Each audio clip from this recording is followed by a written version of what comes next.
नमस्कार, सुप्रभात प्रिय विद्यार्थियों। इससे पूर्व वाले वीडियो में हम लोगों ने ये समझा था कि उपमेय और उपमान क्या होते हैं और साथ ही साथ ये जान लिया कि जहां उपमेय और उपमान की चर्चा आएगी ऐसे अलंकारों को सादृश्य मूलक अलंकार कहते हैं। यानी ये ऐसे अलंकार हैं जिसमें समानता का उल्लेख किया जाता है, एक वस्तु से दूसरे वस्तु की सादृश्यता बताई जाती है। ठीक। अब बेटा इसमें जो पहला हम लोग पढ़ेंगे वो उपमा है। उपमा अलंकार की परिभाषा आप लोगों को उस बार भी संक्षेप में बताई गई थी बेटा। सादृश्य मूलक अलंकारों में यूपी बोर्ड इंटर के पाठ्यक्रम में जो अलंकार है सबकी परिभाषा संक्षेप में आपको बताई गई थी बेटा। कौन कौन से हैं? उपमा है, उत्प्रेक्षा है, रूपक है, अनन्वय है, प्रतीप है। इतने अलंकार आप लोगों को पढ़ने हैं। कुल 5 अलंकार आपको पढ़ने हैं जो सादृश्यता मूलक अलंकार की श्रेणी में आते हैं। तो इन अलंकारों में बेटा जो सबसे पहला अलंकार है वो है उपमा। उपमा शब्द बड़ा क्लियर है बेटा। किसी को किसी के जैसा बताना, उससे उसकी तुलना करना, यही क्या है? उससे उसकी उपमा करना है। अब हम लोग देखते हैं बेटा, जहां काव्य में समान गुण के कारण उपमेय की उपमान से समानता बताई जाए, ठीक है, वहां उपमा अलंकार होता है। ये बेटा हम लोग की परिभाषा हुई। क्या हुई? जहां काव्य में समान गुण धर्म के आधार पर उपमेय से उपमान की समानता बताई जाए। अब जो ये समानता बताई जाएगी तो बेटा कुछ निश्चित शब्द आएंगे। जब मैं ये कहूंगा कि आप इसके समान है, बेटा कौन कौन से शब्द आ सकते हैं? यहां प्रायः, प्रायः का मतलब बेटा अधिकांशतः, सम, सरिस, समान, जैसा, जैसी, जैसे। बेटा जैसा का ही स्त्रीलिंग हो गया जैसी और उसी बहुवचन में क्या हो गया? जैसे। उसी बेटा जैसा को कभी कभी हिंदी में विशेष करके कविताओं में सा कह देते हैं, ठीक है। तो सा, सी, से शब्दों का प्रयोग होता है। अब बेटा इसका जो सबसे प्रचलित उदाहरण है वो कौन सा है? ये है बेटा, मैं भी इंटर में था तो मैंने इसी को याद कर लिया था सबसे पहले। पीपल पात सरिस मन डोला। अब आगे कौन कौन से उदाहरण हो सकते हैं उनको देख लेते हैं बेटा। विशेष करके आपके पाठ्यक्रम से है तो बेटा कबीरदास जी से जो लिया है वो कक्षा 9 से लिया है मैंने। कबीर यह संसार है जैसे सेमल फूल। बेटा क्या आ गया? सेमल फूल। अब इसमें देखते हैं, पहले बेटा पीपल पात वाले से देखते हैं। इसमें उपमेय कौन है? मन। जिस चीज का वास्तव में वर्णन किया जा रहा है, जो प्रस्तुत वस्तु है वो कौन है? मन है। और उसी प्रस्तुत वस्तु को क्या कहते हैं? उपमेय। उपमान कौन है बेटा? पीपल पात। ये क्या है? उपमान है। सरिस ये वाचक शब्द है, इसे क्या कहते हैं? वाचक।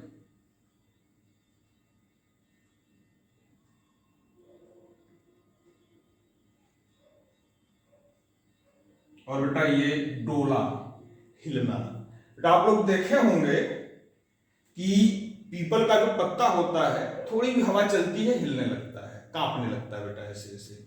उसी तरह से हमारा मन क्या है? थोड़ी थोड़ी बातों पे डोल जाता है, भयभीत हो जाता है, भ्रमित हो जाता है, उसका जो विश्वास है हिल जाता है। तो बेटा डोलना क्या है? समान गुण। समझ गए? इसमें बेटा प्रस्तुत वस्तु जिसका वर्णन हो रहा है वो मन है, इसलिए मन क्या है? उपमेय है। समान गुण, समान गुण क्या है? डोलना। वह उसके आधार पे उसका जो अप्रस्तुत वस्तु है, यानी जिस वस्तु का वर्णन नहीं कर रहा है लेकिन गुण के कारण जो समानता प्रकट कर रहा है वो कौन हो गया? पीपल पात हो गया। सरिस बेटा वाचक शब्द हो गया। इस प्रकार से उपमा अलंकार में ये 4 वस्तुएं होती हैं, ये 4 तत्व इसके हैं। जब ये चारों होते हैं तो बेटा उसको पूर्ण उपमा कहते हैं, और जब ये नहीं होते हैं तो इसको क्या कहते हैं, इसको अपूर्ण उपमा मानते हैं, ठीक है, या लोप उपमा कहते हैं। ठीक है, अगले बेटा किसी वीडियो में, चूंकि अभी बहुत गहराई से जाने में कोई लाभ नहीं है, लेकिन अवसर अब मिलेगा तो अवश्य किसी वीडियो में मैं आप लोगों को लोप उपमा के विषय में बताऊंगा और समझाऊंगा भी कि किस प्रकार से वह अन्य अलंकारों से भिन्न है। आगे देखते बेटा, कबीर यह संसार है बेटा, तो प्रस्तुत वस्तु क्या हो गई, संसार, जैसे सेमल फूल। अब बेटा उससे आधार पे जो अप्रस्तुत वस्तु है वह कौन है, सेमल फूल। तो प्रस्तुत वस्तु बेटा उपमेय हुई और अप्रस्तुत वस्तु उपमान। जो लोग बेटा पहला वीडियो देखे होंगे, इससे पूर्व वाला देखे होंगे, उनको समझ में आ रहा होगा कि अप्रस्तुत वस्तु क्या है और प्रस्तुत वस्तु क्या है। जिस चीज का वर्णन कवि कर रहा है वो क्या है, प्रस्तुत वस्तु है, और कोई ऐसी दूसरी चीज जो समान गुण धर्म से उसके मिलती है वह क्या हो गई, अप्रस्तुत वस्तु। ठीक है, जैसे बेटा उदाहरण दिया गया कि माता सीता का मुख चंद्रमा के समान है, तो बेटा वर्णन किसका हो रहा है, माता सीता के मुख का हो रहा है, लेकिन समान गुण और धर्म के कारण जो उस पर शीतलता है और जो चमक है, जो आभा है, जो प्रभा है, उसके आधार पर क्या हो गया, उस समान गुण धर्म के आधार पर चंद्रमा से उसकी तुलना की गई। इसी प्रकार बेटा सुनत जोग लागत है ऐसो ज्यों करवी ककरी, ये बेटा सूरदास जी से है। गोपिकाएं क्या कह रही हैं कि योग की बात सुनने में तो ऐसी लग रही है जैसे करवी ककरी। तो बेटा प्रस्तुत वस्तु क्या हो गई, योग, और अप्रस्तुत वस्तु क्या हो गई, करवी ककरी। करें कि योग की बात हमें उतनी ही खराब लग रही है, हमारे मन के पूरे स्वाद को बिगाड़ दी है जैसे कि कड़वी ककरी होती है। इसी प्रकार से बेटा तुलसीदास जी क्या करें, तुलसी प्रभा सुभागते भूप भानु सो हुए। बेटा इसमें प्रस्तुत वस्तु कौन है, भूप है, और भानु यानी सूर्य कौन है, अप्रस्तुत वस्तु। भूप उपमेय और भानु उपमान। ठीक है, तुलसीदास जी कह रहे हैं कि वो प्रजा बड़ी सौभाग्यशाली है जिसका राजा सूर्य के समान होता है। बेटा ये मैंने आपको दोहे में भी बताया था और बार बार बताता हूं कि बेटा बड़ा आदर्श है। जो लोग राम राज्य की बात करते हैं उनको भी ये समझना चाहिए कि भगवान राम ने मानस में, और बेटा मानस का जो आधार है वाल्मीकि रामायण है, उसमें भरत को क्या बताया। भरत ने पूछा कि भैया ठीक है आप 14 वर्ष बन रहेंगे तो ठीक है, लेकिन मैं राज्य कैसे चलाऊंगा। गुरु वशिष्ठ ने तो आपको शिक्षा दी थी राज्य चलाने की, मुझे राज्य चलाने की शिक्षा ही नहीं दी, तो मैं कैसे राज्य चलाऊंगा, मैं कैसे प्रजा का भला करूंगा।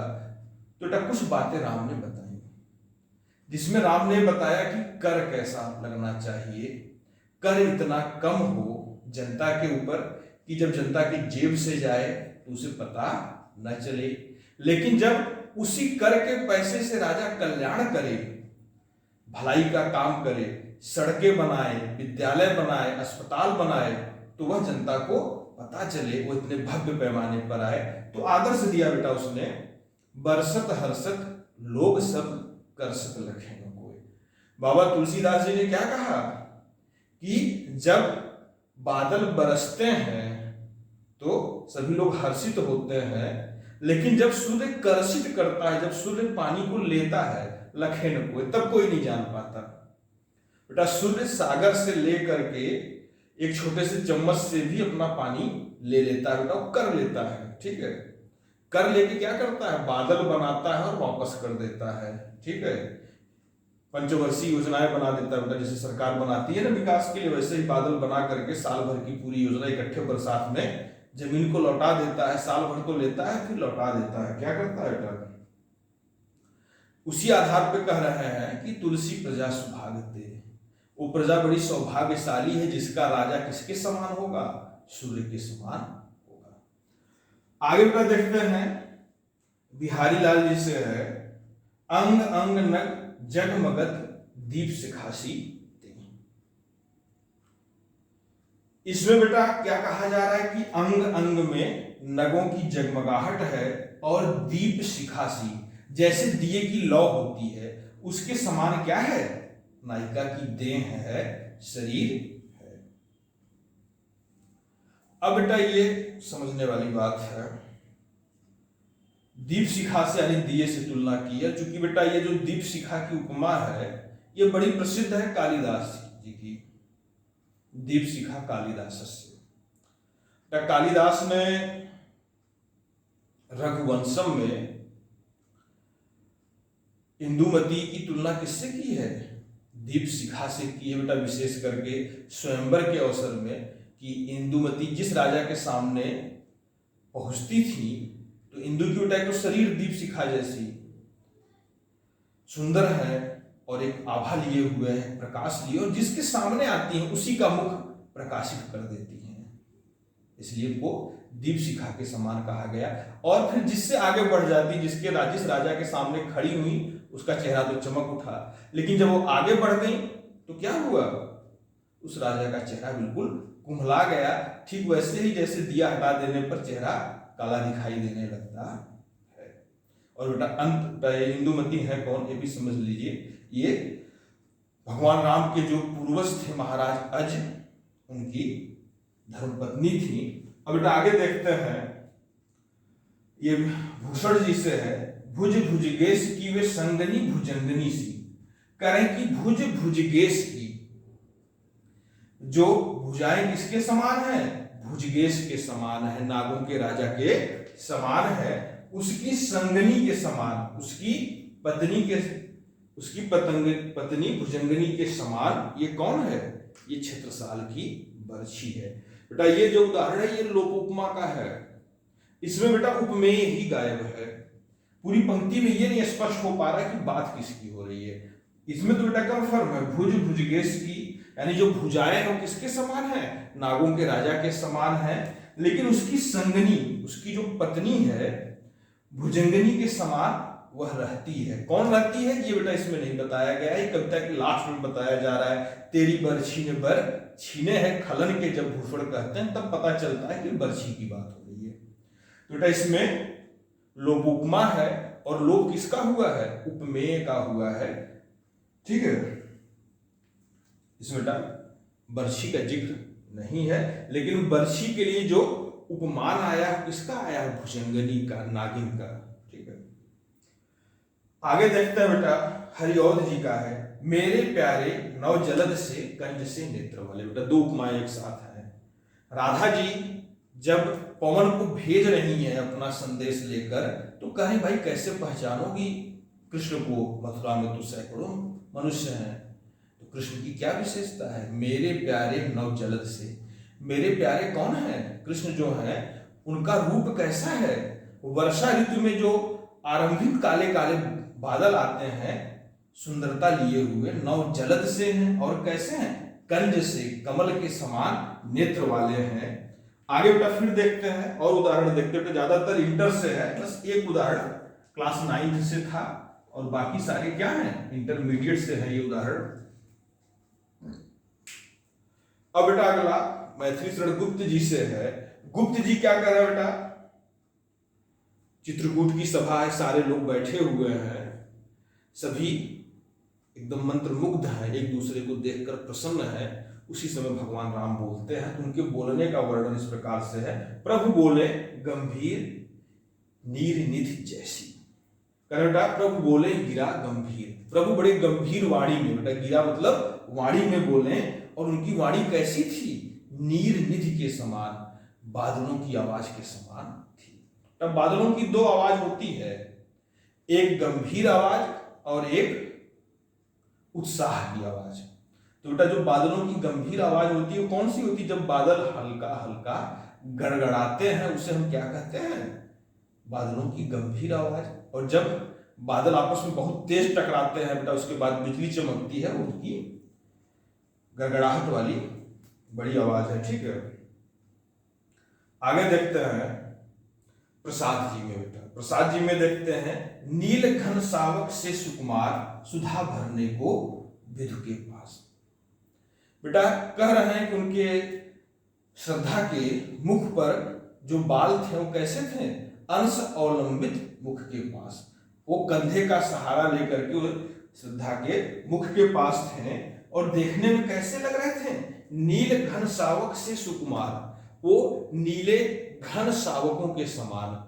घन यानी बादल, शावक मतलब बच्चा, जैसे बादलों के बच्चे हों, ठीक है, उनके समान क्या थे, सुकुमार थे, सुधा भरने को विधु के पास। ऐसा लग रहा था कि जैसे ये बादल अमृत पाने के लिए क्या चले गए, कहीं हो चंद्रमा के पास चले गए हो। वैसे ही श्रद्धा का मुख किसके समान है, चंद्रमा के समान है, और ये जो बादल है वो किसके समान है, उस पर छाए हुए अंश अवलंबित कंधों का सहारा लेकर के उस पर रुके हुए बालों के समान है। आगे बेटा निराला जी से मैंने लिया है, उनकी बेटा कविता है संध्या सुंदरी। वह संध्या सुंदरी परीसी। इसमें बेटा निराला जी क्या कह रहे हैं कि वह जो संध्या सुंदरी है, तो उन्होंने पूरे एक पहर का ही मानवीकरण कर दिया है।